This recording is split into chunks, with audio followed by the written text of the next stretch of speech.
Hello students, today we have discussed about oblique central impact. Okay, in this the velocities are not directed along the line of impact. So in this case we have considered two bodies, okay, but whose center of mass both are not along the line of impact. So this is the direct collision, but in case of oblique impact, your both the bodies are not acted as center.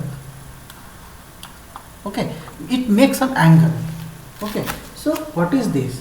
So in this oblique center impact, let us suppose theta 1 and theta 2 are the angle by which the initial velocity u1 and u2 makes with x-axis, while the phi 1 phi 2 are the angles which by which the bodies make from y-axis. Okay, final velocities v1 and v2 make with x-axis. Okay, so in this case let us consider here these two bodies. Okay, so in these two bodies, this is your body 1 and this is your body 2. So here this u1 is directed along this axis and theta 1 is the angle. Okay, similarly u2 is directed along this axis and theta 2 is the angle from x-axis. So there are two components, u2 cos theta 2 is horizontal, u2 sin theta 2 is vertical. Similarly u1 cos theta 1 is horizontal and u1 sin theta is sin theta 1 is vertical component. Okay, similarly if we consider this phi 1 is angle of after impact, its velocity become v1 and it makes an angle phi 1 from the x-axis. Okay, so this is your phi 1 and this is your phi 2. So again there are two components because this is along this axis. So v2 cos phi 2 and v2 sin phi 2. Similarly v1 sin phi 1 and v1 cos phi 1. Okay, so now here the sign convection is slightly different. So first you focus here u1 sin theta 1 along the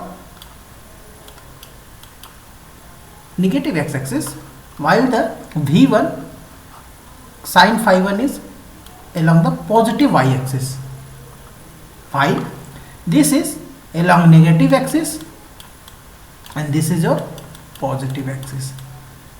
Okay, so according to sign convention, in this case how can we compensate or how can we make equilibrium for this region? So motion along the normal to the line of impact y-axis. Okay, so the momentum is conserved in y direction. Okay, so m1 u1 sin theta 1, so this is your m1 u1 sin theta 1 and this is your m1 v1 sin phi 1. Okay, so m1 v1 sin phi 1 both are equal, while m2 u2 sin theta 2 equal to m2 v2 sin phi 2 for the second body. This is for the second body. Okay,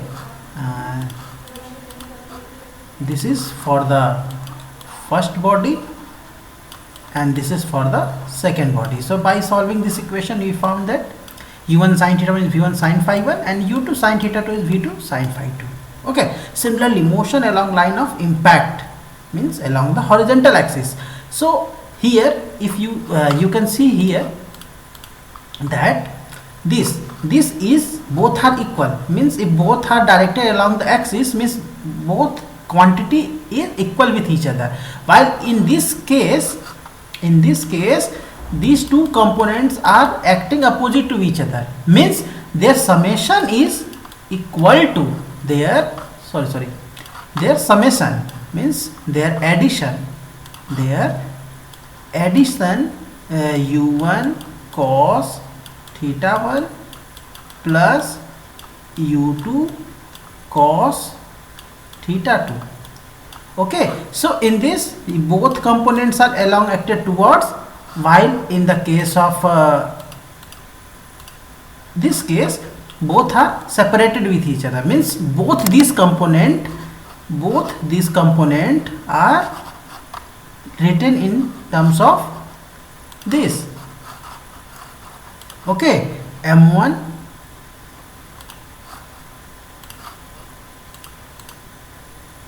u1 cos theta 1 plus m2 u2 cos theta 2 equal to m1 v1 cos phi 1 plus m2 v2 cos phi 2. Okay, so again we recall the Newton's law of collision, means coefficient of restitution, and in this case the velocity of separation is divided by velocity of approach. Okay, so similarly one body is u2 is moving forward and u1 is moving with upward. So the approaching velocity is nothing but this cos component, horizontal component. Okay, while separation component again it's after impact is again the final component is this horizontal component. Okay, so this is your angle. So this gives you velocity of separation and this gives you velocity of approach. So the coefficient of restitution is defined in like this way. Okay, so now come to the next part, that a problem. So in this problem a smooth spherical ball of 120 gram is moving from the left to right with a velocity of 2 meter per second in horizontal plane. Okay, so this is your first ball 2 meter per second along the axis, while the another ball, identical ball means both have same mass, moving in perpendicular direction with a velocity of 6 meter per second collide with ball A.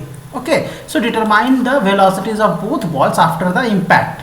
Okay, so now come to the question that how can we proceed. So for the determine the velocities of ball after the impact, we first need to calculate the x and y component. Okay, so here the m1 and m2 both are equal and u1 x means along the this axis this is u1 x. Okay, and since there is no component and is no component for this along the horizontal axis, so okay, so this is equal to 0 and this equal to 2 meter per second. Okay, why?